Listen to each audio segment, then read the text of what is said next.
it's time to do this. Jump back door, we're in the zone. We're still stuck, the media road. Free to go, let's rock and roll.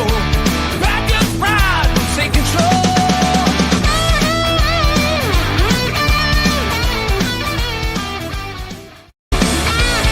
What is up, everybody? Happy New Year's Eve. You know, for people who are maybe tuning in live, we got Jimmy. Yo, Jimmy, you wearing a jersey for people listening to the podcast? Yeah. Who you represent today? Let him know. I need him back in our life. I rocked Quay Walker today. I was debating between him and Dontavian Wicks. He needs to step up a little bit now with Watson injured, and who knows if he'll play next week, but I need some Quay Walker on the field. Just having him and Edgerrin Cooper together, just freak athletes, gets my juices flowing. Dude, I like that. So, Christmas just passed. You know, I got to ask you, though, I wouldn't be a good person. How was your Christmas? Was everything good for you? Yeah, it wasn't bad. Our youngest, our 1.5-year-old, woke up with a fever and a cough, so she stayed home. I took the other kids to Milwaukee, and then hung out with my family down there for a bit, came back. It wasn't bad. Wish everyone could have came, but Des got to hang out for a bit. Sometimes you got to leave some people behind, you know what I mean? Yeah. I'm not in the military. There is a man left behind for me. So did you get anything good, like anything Packers that you want to share with the people? We don't really do many gifts for adults anymore, you know, kind of lame. But we do like a men's and women's gift, and then you can steal and all that. I ended up with a nice Packers coffee mug I took because I stole that from I did actually. Linda.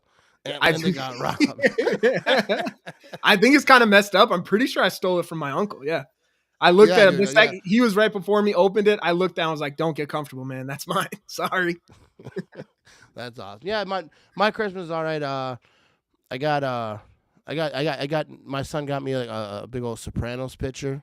Oh, really? Put over here somewhere in my little basement, and got a cover for the bed of my truck. My wife got me. Dude, my wife hooked me up. I got her like I don't even want to talk about it. What I got my wife, like a birdhouse that I got from like the what Harbor Freight.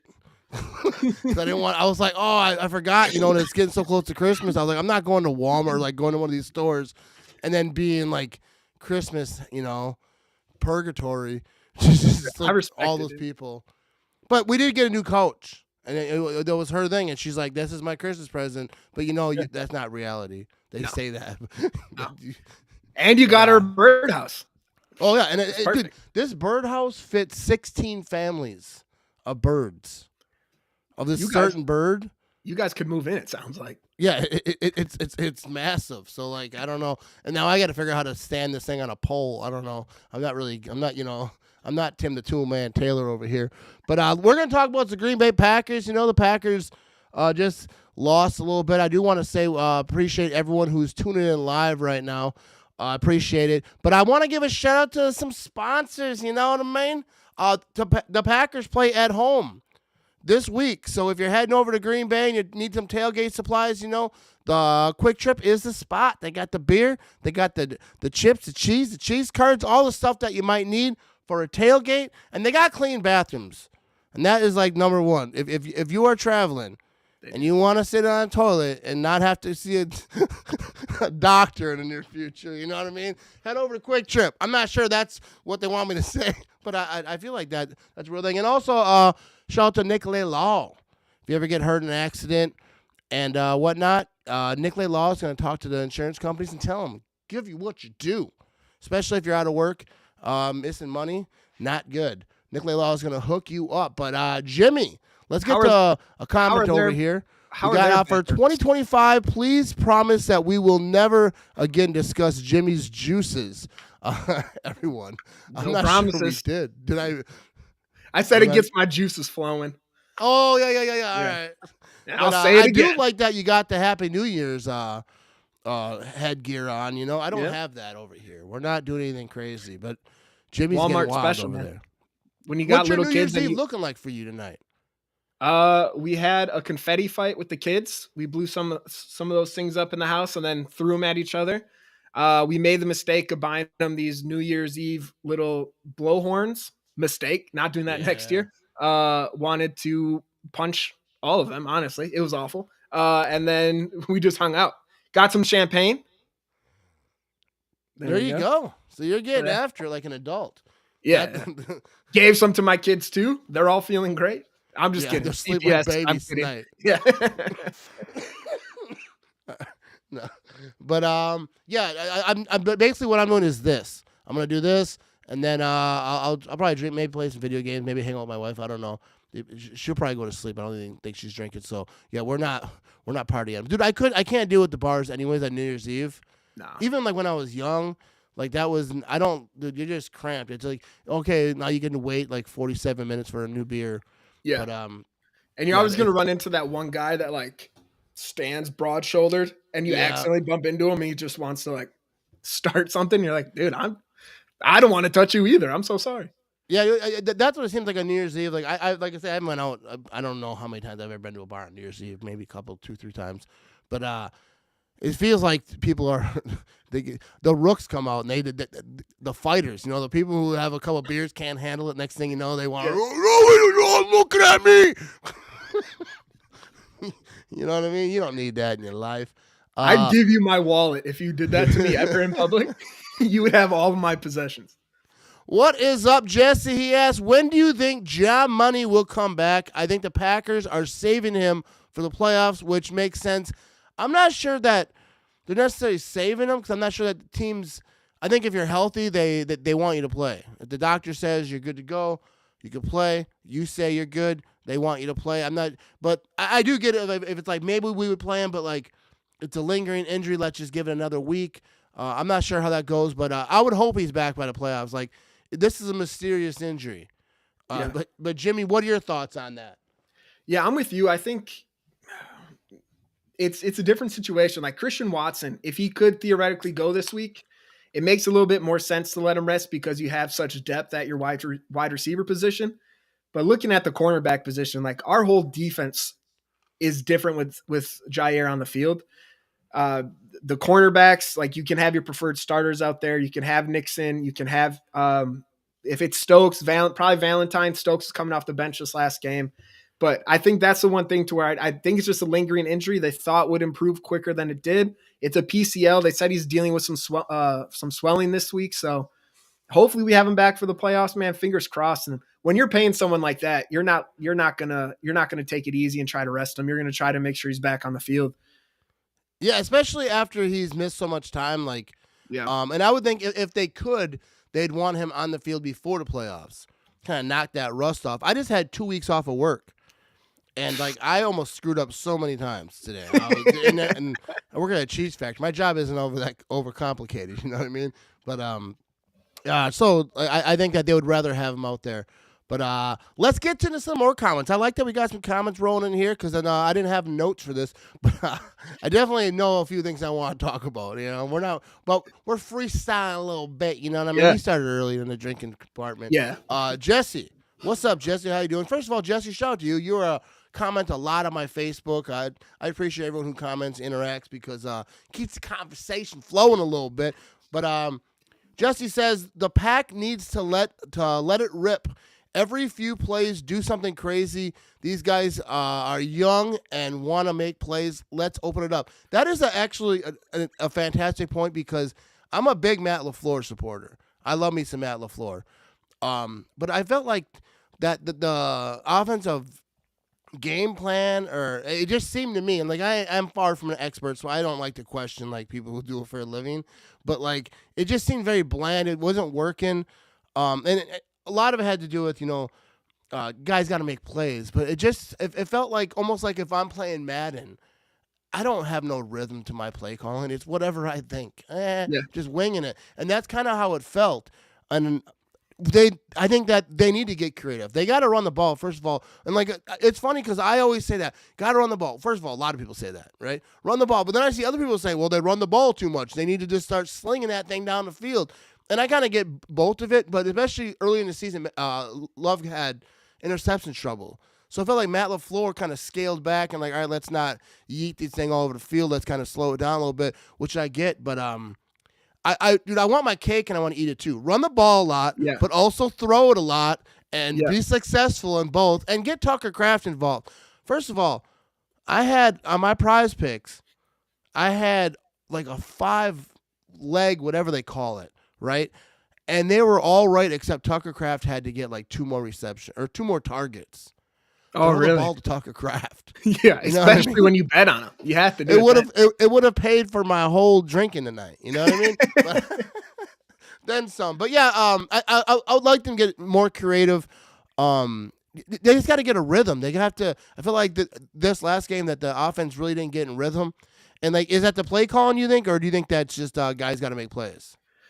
See, it's tough because for so long the Packers really, especially the beginning of the season, like you said, Love had interception problems, but they were also just living and dying by those explosive plays. Watson being out definitely hurts that because he is our big play guy. Yep. Dobbs is consistent. He stepped up in the fourth quarter a lot, but the big problem was which confused me so much when Matt LaFleur said he didn't expect to see so much man. You're playing against Flores, who blitzes and likes to play man. So that confused me. But none of our receivers could beat it, which is tough because when your receivers aren't beating it, like there's really nothing you can do. And even we saw in that 3rd and 5, I think sometimes we're conservative, and then all of a sudden when we try to do our explosive plays just bunched up together. We saw that last week with the Saints. It was like a third, or I don't know. We had 1st and 5. I don't know if there was a penalty or 2nd and 5. And we had a few plays in a row just bombing it downfield at the end of the half. And then this week too, that bomb and double coverage to Bo Melton, where it's like, I want to see those plays, but when it's 3rd and 5, probably don't need to do it then. Let's just move the chains. Don't need to throw it up in double coverage to Bo Melton on the sideline. So it's tricky for sure because you want those explosives, but it just seems we do them in such a weird time. Yeah, and like, don't just do it to do it. Like, you're in double, triple coverage or whatever. Like, there's got to be a better place to throw that football. Yeah. You know what I mean? Like, even try to run it. Who cares? You're athletic. Yeah. This last game. And so, like, the whole thing, like, both Viking games, they started slow, then got hot, made it look competitive. But, like, to me, if I was a Viking fan, I'd be saying that it was not as close as it looked. Yeah. But as a Packers fan, the first thing I posted, Packers lose by 2. Like, it was like a barn burner. Could have went either way. But the Vikings had control of that game, which sucked. And, I make jokes because that's how I deal with misery. Yeah. Can I ask you a question on that, though? No, ask me. What game seemed more realistic to win? This one or the first time we played them? Well, I was more confident this time. Yeah, but I mean, like in the game when we were down points, like as we were making a comeback I felt in the first game, I don't know if it's because we were at Lambeau, I was like, oh, we really can come back and win this. Yeah, I would say I was more confident during the game of that first. And this second one, like we kind of caught up, and it was like there wasn't a lot of time to like do anything at the end. I was drinking pretty heavily, so I don't remember the end. Exactly. But I don't think this one was just kind of like we were trying to keep it competitive. Like there was a chance, but it wasn't like I felt like that first game, the confidence level was like I was like, we're gonna win this game. I wasn't talking too much trash at the end of this game.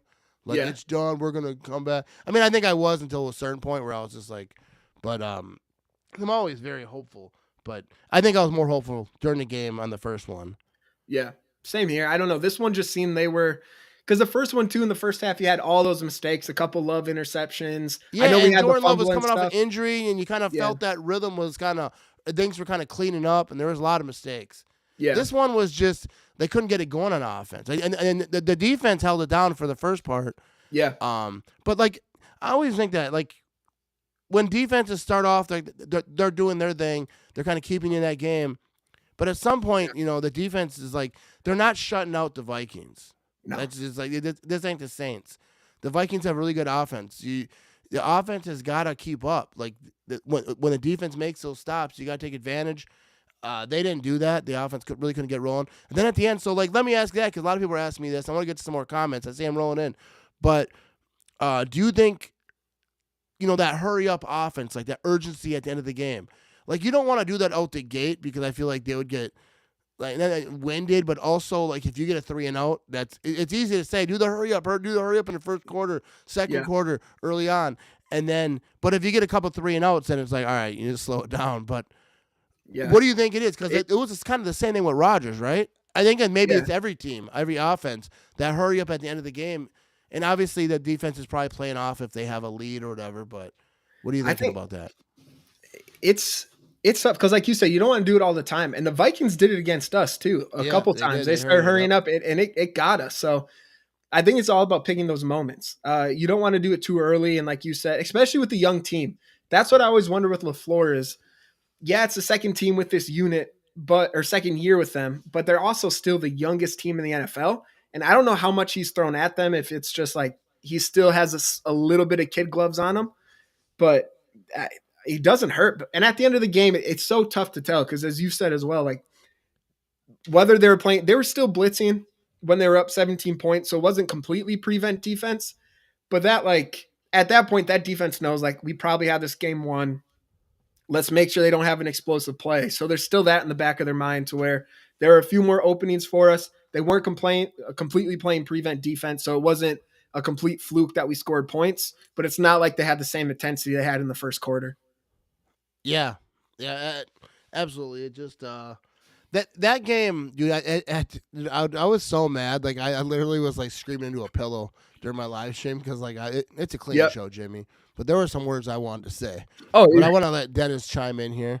We're great sometimes, but lack consistency to scare anyone. Yeah, that's the thing because like there's two sides of the Packers have lost to the Vikings twice, the Lions and the Eagles. Yep. Is that it? Yeah. Yeah, that's 5, right? My math. My brain was like, how many was it? But You got there. But like there's two sides to that, right?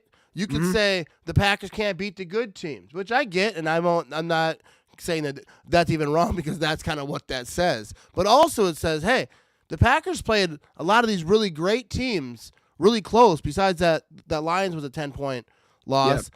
Yep. One of them, which sucks.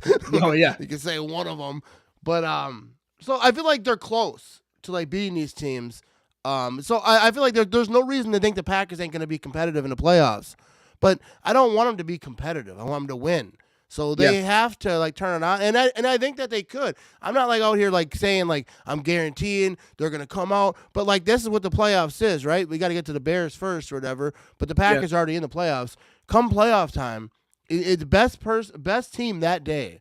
Where does the ball bounce that day? Does someone have a freak fumble? Because like in the playoffs all the time you see it. Like Aaron Jones. Fumbled a few times with the Packers in the playoffs. Not a normal fumbler. And I'm not dogging him at all. I'm just saying sometimes great players just playoffs. Like, it's not even like they're like choking. It's just that their stuff happens. And come playoff time, look, people hate to say, we live in the past. But if you look at Super Bowl 45, the Packers weren't going in the playoffs like, oh, this is going to be a Super Bowl winner. Like it wasn't, so you don't have to have those dynamite teams where you're like going to the playoffs feeling great. Because the Packers went to the playoffs many times feeling fantastic. Dude, I had so many times where I was like, I guarantee we're winning the Super Bowl. I was so hyped, and then one playoff game or two, and then they're out. So it doesn't really matter come playoff time, but they have to do it. We can't just say like, oh, they'll just turn it on. No, they have to come out hot, especially against these good teams. You can't. Start in the second quarter, halfway through. Yep. Like you have to, and they know that, right? I don't think anyone from the Packers. They're saying the same stuff. Yeah, we're all smart together. Oh yeah, geniuses. And that is what we saw last year too when they didn't. The Cowboys game, complete game, dominated. We got to the 49ers. We had 3 really good quarters, 1 bad quarter in that 4th one, and we lost the game. Like you can't afford to not play a complete game. And I'm 100% with you. We have the talent to go to the Super Bowl. We have the talent to win the Super Bowl. It's not clicking right now. And it's just, there's too many, and I don't want to discredit, as much as I hate to say this, I don't want to discredit the Vikings because they played well against us. There's no way around that. Their defense played well. But it's still hard not to look back at those just self-inflicted wounds we've had like Josh Jacobs. You mentioned Aaron Jones fumbled in the playoff, not normal for him. Josh Jacobs fumbled on that opening drive where we were doing really well and our defense made a stop, which thanks to them, but that game looks a lot different when you're up 7-0, getting the ball back again and trying to go up 2 scores. So, and then Jaden Reed dropped the pass that people are saying it was a low throw from Love. Don't care. Hit his hands. It was an NFL throw. Yeah, Should have caught it. That's what it is. It hit your hands. You got to catch it. Yeah, like I don't. That's what they say, right? Yeah, that's like it was a catchable ball. That's a routine catch for NFL wide receivers. Like we would be dogging mistakes. Yeah, so it gives you hope, but it also gives you like, that's gonna kill. Yeah, like what reason? Because like I'm an optimistic as I get, right? But like, what reason have they given you to think that come playoff time they're just gonna rip it? You know what I mean? And I'm optimistic, and I'm not like saying that it's not going to happen, but I'm just saying like this Vikings game was a big game where beyond the record, beyond all that stuff, is to say, hey, this is a good team. We're going to go in there and win it on the road. And they had the kind of the same mistakes, but I'm still confident. Yep. But that's where I am confident, but just I'm but I'm like, man, this was your shot. But I want to get to Joey's comment over here. What's up, Joey? My guy. He said, we have to stop running a high school offense and mix it up too predictable. And that's funny because Joey was a high school coach. So he knows what a high school offense looks like. He's running the same offense. But I totally agree. It seems like even like when McCarthy was here, like towards the end, everything was like so predictable. And I did feel like, because that's like the thing though when people say, I want him to run the ball. But then like, well, how come they always run on first down? Well, if you're going to run the ball, you kind of have to establish a run. But, I feel like – because, like, I was calling all plays on my live stream. I felt like I was Tony Romo. This is going to be a run. I'm like, I'm an idiot. And I kind of know, like, what they're doing a little bit. Not because I'm looking at who's where. Just like, that looks like a run. Why not? And – a lot of times it is, and like they do need to mix it up. So don't be predictable. I'd like to see them like do like some crazy stuff, like nothing crazy because like they're not like a 6-win team, right? Trying to just have fun at the end of the season. But I would like to see them like do some of that, like Love throws it to whoever over there, wide receiver, and then he chucks it somewhere. Have fun, but like don't be stupid. I'm not saying like run like fake punts and like get all crazy, but like get creative. Maybe let Josh Jacobs throw the ball. Tosses Josh Jacobs at Tucker Kraft. You know what I mean? A little might as well try out. Matt LaFleur, you need help with the game plan, baby. Come hit me up.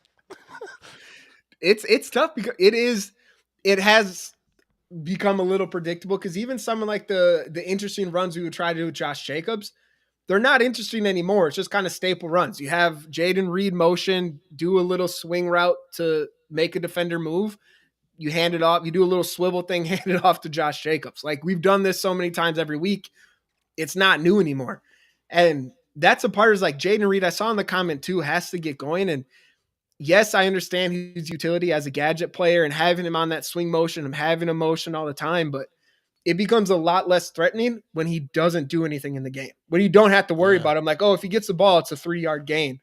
That's a lot less to worry about than like, when he gets the ball, he could go for a touchdown. And we just haven't seen it. And I think that also is kind of diminishing just the overall threat of having to worry about where Jaden Reed is. Yeah, and like the thing, they put Jaden Reed in motion, right? Like crazy. He's back there running around. Doesn't even seem like it's even strategic, but it is, obviously. But he's out there running around, but there's very few times when he's involved. I mean, they hit him on a kind of like a screen type of play, and he had that drop. But like I would like to, I like Jaden Reed a lot, and I want to see them like work him in, especially if you're gonna have him running around back there, because he's got to be like, bro, I run around a lot for the amount of targets I get, the amount of times I touch the ball. But it wasn't a knock on his talent. I think he's extremely talented. We saw in the beginning of the year he has 800 yards already, so it's like you got to find a way to get him the ball. He's got it. They got to get in the ball, but he has when they do get in the ball, you gotta take advantage of those opportunities and like. You know what I mean? Like I always feel weird like saying that type of stuff because like I'm on my couch, you know what I mean? Drinking beer, just got done my cheese factory job. Now I'm telling Jaden Reed how to play football. That's why I always feel like a douche. That's fair. I'm not trying to be I've gotten over that feeling. You know what I mean? I know. Yeah. You're better than me. But here we go. James said, didn't it look like our defense was playing too soft in zone, like they were afraid to get hurt? So that's a good question right here. Great comment, James. A lot of people are talking about this, playing that that zone thing. But they were, they're down Jair, which I'm not sure you even count that at this point. He missed so many games. I feel like they kind of already, I wouldn't say filled that spot, but they're kind of used to it. But they were down Evan Williams. They were down. Who else were they down? Zane Anderson got hurt after the first couple series. Yeah, so like, I'm not making excuses for that, but I feel like when you're depleted and secondary, you have to like change some stuff up, because if you're saying, oh, we're gonna play man, and if, as a defensive coordinator, if you're like, we can't, this guy isn't good enough to do that, then they have to change some stuff up. But like, what are your thoughts? Because I'm the last person to talk about like zone versus man and like all this like different schematic stuff. So what are your thoughts about that? So one of the things to get nerdy, and this is stealing from The Athletic, they were mentioning Let's before get nerdy, baby. since the bye. So pretty much since Jair got hurt, we were bottom half of the league. I'm playing like cover 2, cover 6. So playing that zone defense. After Jair got hurt, we were top half of the league. So like him being out's a huge reason. And then you add to that, like you already mentioned, Evan Williams is out. Zane Anderson goes out. So you have to move Bullard back to the safety position. You have your corners that you don't really trust because they're your fifth option to have that lineup where they're at. And then not to mention it's Justin Jefferson. So like there's part of it. I don't think any of it not scared to get hurt. I think they're just scared of Justin Jefferson, which makes sense because he's the best wide receiver in the league. So the Vikings face a lot of zone defenses. So it's, that we got to mix it up and not make it predictable, because if they face that defense a lot, they know how to beat it. But it's also, when you got Justin Jefferson out there, I don't know what else you do, because he's going to beat every single one of our corners in man-to-man. Yeah, you said it all right there. I agree with you 100%. No, but like when it talks about schemes and stuff, I ain't gonna try to. I don't fake the funk. Yeah, I don't know. Like, I just regurgitate what I hear because I'm not smart enough to come up with it you're myself. Smart, Jimmy. Don't try and lie to the good people. But this is a good comment right here from a True North Packers fan over on YouTube. The Packers have been good against the run this season. That could be important against the Eagles in the playoffs. All right, so we're gonna talk about playoffs a little bit, Jimmy, because where do you see the Packers seeding? And everyone kind of saying right now after that loss, probably going to be facing the Eagles. I don't think that's for sure yet, but we'll see if the Packers get extremely lucky. I think some crazy stuff has to happen for anything good to happen for the Packers. And what do you think? Let's just pretend the Packers are facing the Eagles, because that's probably one of the top teams a lot of Packer fans don't want to face. Yeah. And how do you think they fare up? Because they got Barkley. He's, he might break the record. Or some record. I forget what record he's about to break. The all-time rushing. Is it the all-time rushing single-season record? Yeah, he just hit 2,000. I think he needs 100 and some change to beat the all-time. I for some reason, I thought he was going for 2,000. Yeah, 2,000 is wild. He should be MVP. I feel like if you get 2,000 yards rushing, you should be MVP unless someone is having a 50-touchdown season, or even 50 touchdowns just doesn't even seem that much anymore. I mean, it does, but not like back in the day, like 20 years ago. But what do you think? How do they fare up against the Eagles?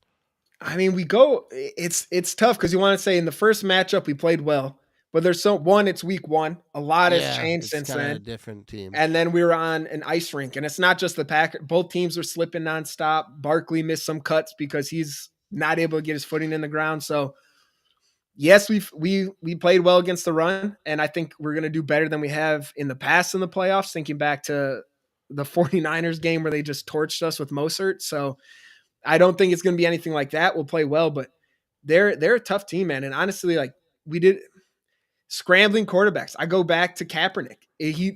Michael Vick making us lose in Lambeau. It's all in my brain of we suck against scrambling quarterbacks, but we have 2 freak athletes now at linebacker with Cooper and Walker. That's going to help with that, kind of be a little bit of a spy on Hurts. I think we match up well. They have a tough defense. There's no doubt about it. Getting that run game going is going to be tough. We even saw that in week 1 with Josh Jacobs. He turned it on in the second half, but the first half, he was getting stuffed a lot because they have Jordan Davis, Jalen Carter. But I don't know, man. I still think our offense is good enough to put points up against any defense. It's just going to be, can our defense do enough to make a couple stops? Because we know the Eagles defense is good enough to make a couple stops. They have Darius Slay, a good corner. Gardner Johnson is back at safety. even though he's a giant douche, he is a solid safety. So it's going to be a tough. I think the biggest thing that sucks is I think we can beat them. I think we have a good chance to beat them, but it's such a physical game and that they're such a physical team that it's going to be, we have to bounce back quick to face another team that's going to try to just probably the Lions then at that point, because they'll be maybe the number 1 seed or the Vikings after that. So it's just going to go from, if we make it through the Eagles, what physical toll did it take on us? And then Yeah, we that got is to the thing. bounce I think back for the next one. that's a real thing. I think people don't really talk about like come playoff time is when how hard it is because you're playing like slugfest after slugfest, and like especially if you're like the not as good team or whatever, the lesser record, and you're kind of like, oh, just happy to be here. Yep. It takes a big toll if you have a big slugfest like a shootout or even go to overtime. But I want to get to this comment over here from Mr. Ivan Lies. What's up, baby? So there is one thing not being addressed. All right, let's get after it. Green Bay is never beat. They always beat themselves. They are the most talented team with poor play calling and decision making, talent on talent.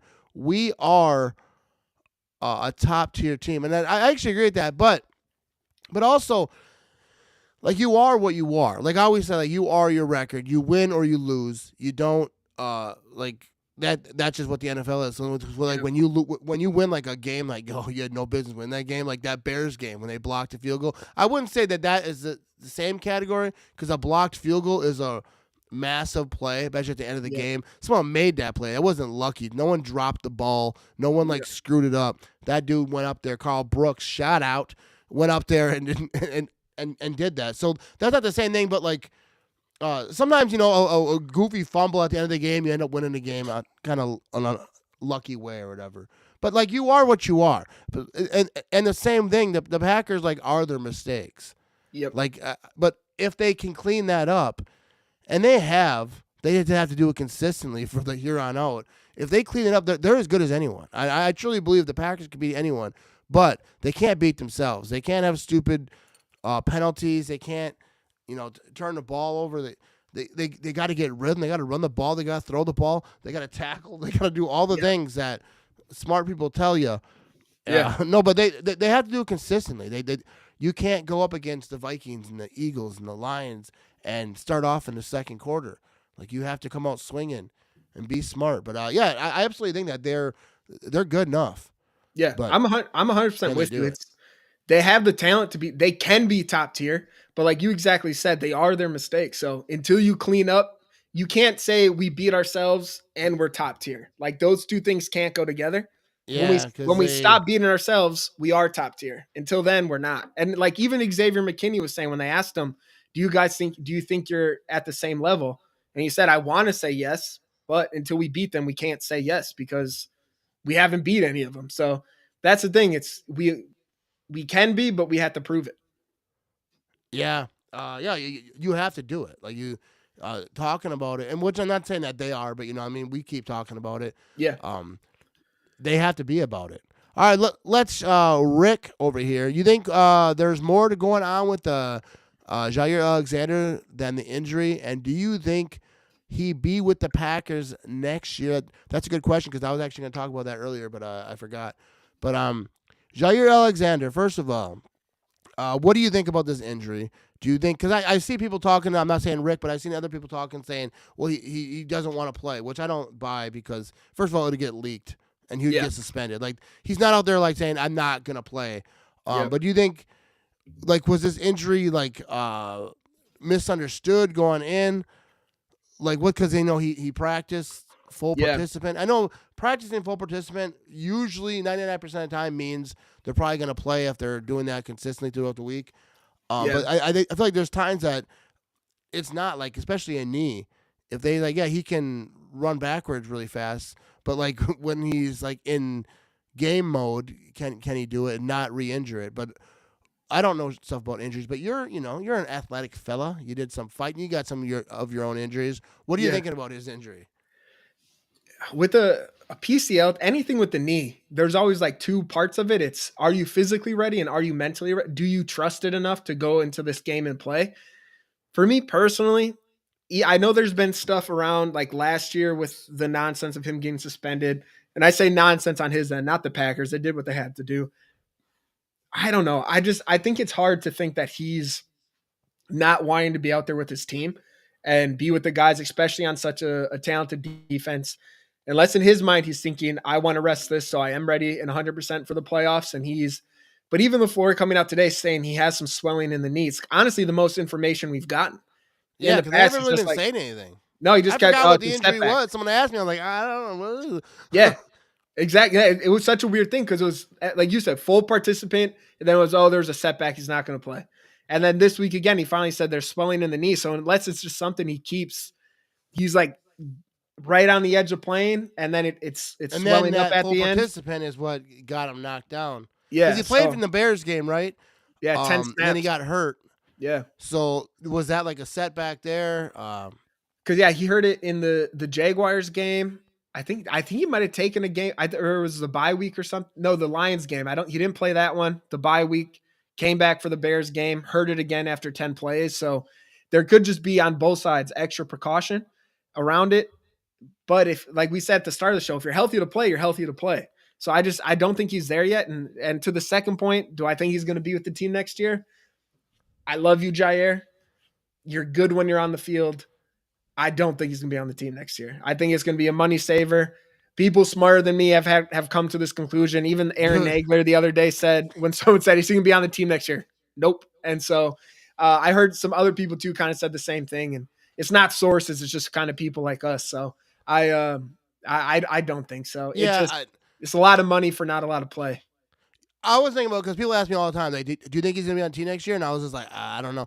I kind of was leaning like towards no, but obviously it has a lot to do with cap and like what it costs. Like if you trade him or if you cut him after this day, before that day, there's a lot of numbers that go into it that I don't know about. But then I saw Nagler the other day. He said nope, and then I was like, all right, because like I don't know. Yeah, as far as like the numbers go, but I was kind of saying I don't think he's going to be here next year, and people smarter than me saying it probably is, because first of all, the Packers probably have some like, some back PTSD with Bakhtiari, right? Because they get in that deal. They tried to like wait, because that was a big numbers game where it's like, well, if we cut him, we're still paying him, so we might as well hope for the best and see if he can give us some games. So this time I don't know. I don't know if it's comparable even, but I feel like they're gonna try to like they're probably gonna be like, hey, let's just get out of it. Yep. And I don't know that it's the same, because Bakhtiari's injury was catastrophic. Maybe he's still not playing. Maybe he will next year. I don't know his details or whatever. But I'm not sure that this is like career altering. But I'm not sure the Packers are gonna wait around for another year, and especially if they feel like that they can replace him, because the Packers, secondary has been doing their thing. I'm not saying it was perfect, but I feel like they probably through the draft they could try to do something. But yeah, I think probably he's not going to be with the Packers next year. That's a very long way of saying I agree. Yeah, we're going to have a lot of I bet we do a free agent signing either for defensive line or cornerback, but after that, this draft upcoming is going to be multiple cornerbacks, multiple defensive linemen, something to fix both of those areas. Because I saw a comment in the earlier in the show that said, like, what's the weakest link on this defense right now? It's those two. Like, we have talent in the corner, so like I wouldn't say. I think they're our weakest position in just like talent wise right now with Jair out. I think our defensive line is the most underperforming because we have a lot of talent on the defensive line, but they're just not performing. Like with Rashawn, Kenny Clark, Devontae Wyatt, Carl Brooks is a dog. You have Lucas Van Ness. I can't lie, has been disappointing. I hope he steps it up a bit more. But even like Brendan Cox Jr. has been out snapping him the last few games. Not something you would envision for an undrafted rookie last year. I know it's the second year. Same draft class as Lucas Van Ness, getting more snaps than him. So it's going to be weird. I don't know. Even saying all that, there's a lot of talent on this defense. It has the talent to bring it together. But there's holes, just like every team. The Chiefs, every year, they won the Super Bowl the last 2 years. They have to plug holes every year. So those are the things we got to address this offseason. This is an interesting comment because I was thinking the same thing. James Randolph over here on Facebook says, if Josh stays healthy through the playoff, balls out, and we go far, then I see them keeping him. Imagine this situation, Jimmy. Yeah. All right? Jair comes back come playoff time. balls out. Maybe he gets 4 interceptions throughout the playoffs. They win the Super Bowl. Maybe he gets a pick in the Super Bowl.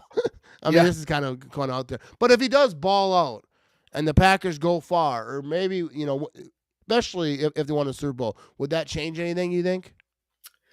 I think so, yeah. If he stayed healthy and kind of like that knee is good now and he's playing his thing, and especially, if they go to face the Vikings and he plays and he, contains Jefferson and whatever, St. Brown and Detroit. Hopefully we don't have to do both. I don't think we'd have to do both those. We might have That's the thing. So let's move on to that because, all right, so like we got that out of the way. But like, let me ask you this. Who would you prefer the Packers to play? Because this is like the question. Seeding and all that. We kind of talked about the Eagles earlier, but like Rams, Bucks, like one thing I want to say is like if people talk about like it doesn't matter who we play because you got to beat the best to be the best, which I agree with. But also some teams you stack up better against. Yeah, like this team is like their strong points running the ball and your weak points stopping the run. Like maybe you don't want to play that team because you have a really good secondary and they're not really good at throwing the ball. So like there's more detailed things than that. But like who would you prefer that they played? I mean, not the Eagles. If/when I'm just gonna say if we make it past the Eagles, it's a tough one because you would ask me this 2 weeks ago, or last Saturday. I had to censor myself there. Last Saturday, I would have said I'd prefer to see the Vikings in the playoffs first. But now looking at it, it's that second game against the Lions, we matched up much better with them. And what changed since the Lions game? They've gotten more hurt. They don't have David Montgomery anymore. They lost more pieces on their defense to the point where like I would rather play them because of their injuries. And I think now especially if they get that second seed, they're going to have to play a game too. So they're not going to have that bye week to try to rest up and get healthy. They're going to be playing back-to-back games just like we are. But obviously, if they're the second seed, we wouldn't be playing them. We'd be jumping up to the first. So it's tough, man. I think we've matched up better against the Lions. So I'd rather truthfully, do the Eagles get the Lions and then face this Vikings demon that I don't think they're as good as have they played us last couple times. I think they definitely show up because they have a little bit more.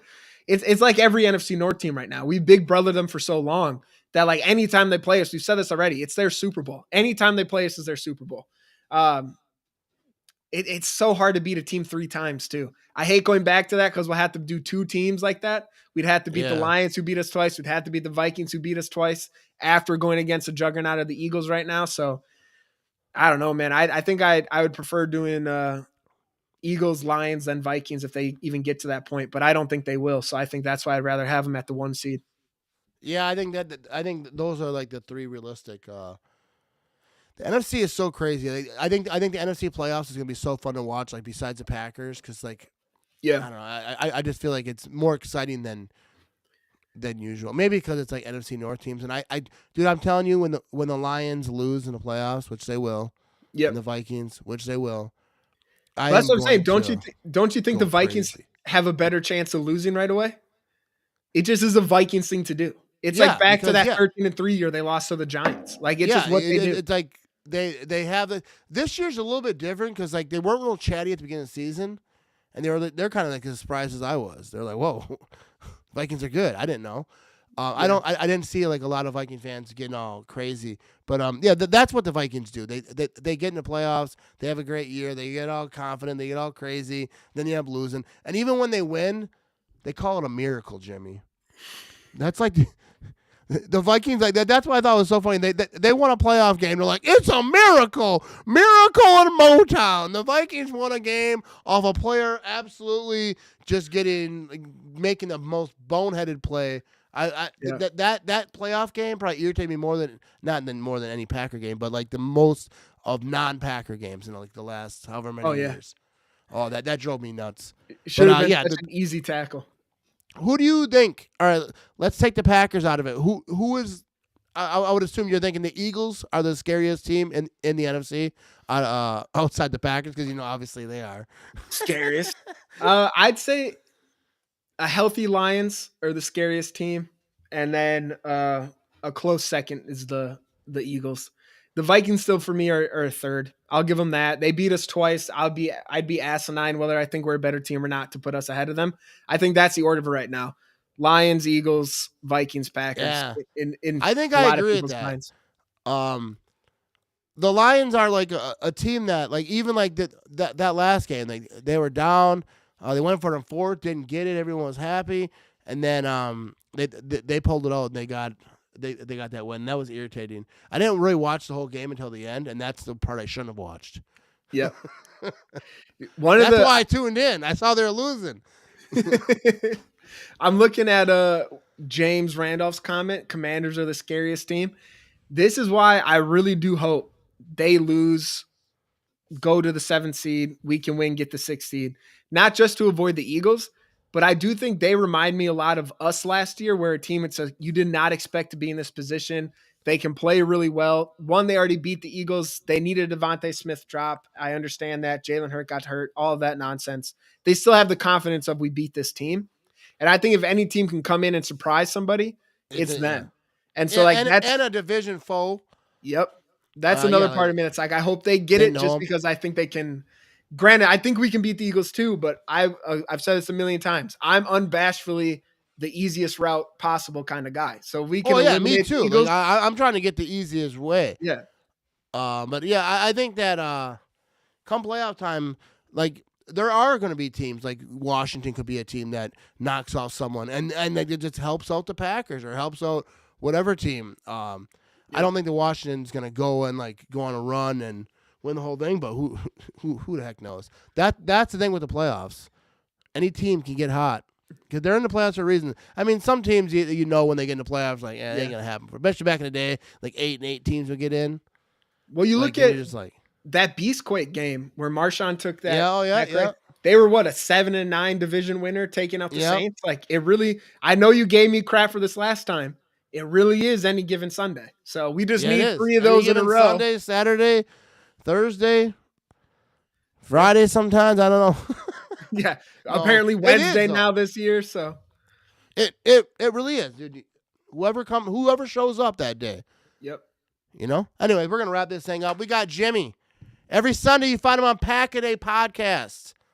All right? And are you writing or what are you doing? You slacking off still? What's going on? No, I'm lazy as hell. I'm trying to promote anything. I know. I've been trying to hide. That's the problem. I know. Like, I should ask you beforehand. So I'm like, he's writing. He's like, no, I'm not. I'm like, all right, he's not writing. But you can catch him every Sunday on the Pack-A-Day Podcast. Pack-A-Day Podcast. They have a podcast every week. Sunday is probably going to be the worst one, but you can check it out anyways. I'm just kidding. That's my way of saying it's really good. It's the worst one. I was on Monday this week, too. I think Andy Herman needs to be drug tested because I did you put you on a Monday, huh? I did the reaction one to the Vikings game. That's like the weekend weather person making it to like on a Tuesday. You know what I mean? They bring him in. Dude, it was a mistake because I saw in the chat, anyone want to do it? It's a Vikings game we lost. I'm a few drinks in, and I was like, I'll do it, guys. I got People ain't jumping at that one. No. But also, I heard that this week, this Thursday, we're going to be on Last Call Lambeau. Yeah, Last Call Lambeau, right? Yeah. That name was letting me, but that's one of my favorite podcasts to join. Aaron, so Monty. And we're going to be on it together with them. I know.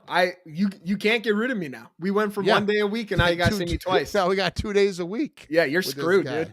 I'll talk. I said more words to you than I probably will to my wife this week. Same. I try to talk to her. She just dodges me. She's like, I didn't hear it. But yeah. So check us out. They're on Game Day Wisconsin, right? I don't know if they're on Game on Wisconsin. Game on Wisconsin. Yeah, I think they still are on that. They might have made their own thing now, honestly. I got to ask those two. I don't know. Yeah. I don't know. I think it's still on Game on Wisconsin. Shout out to Game on Wisconsin. Shout out to Last Call Lambeau. You can find it everywhere that you listen to podcasts. Be sure to check it out, not just the episode we're going to be on. It probably won't be as good as the normal ones. They have good people on. Yeah. But, we're going to have a good lot drunker, for sure. Yeah. Erin has good questions. Like, she asks some funny stuff. She makes it fun. But I appreciate everyone in the chat. We're going to wrap this thing up. Big shout out to Rachel over here, Ivan, and also, Quick Trip and Nick Law. I appreciate you. Go Pack, go people. We are out of here. Last year me on the show, yeah, the talking smack. Talking about the Packers, how they plan to attack. Go Pack, go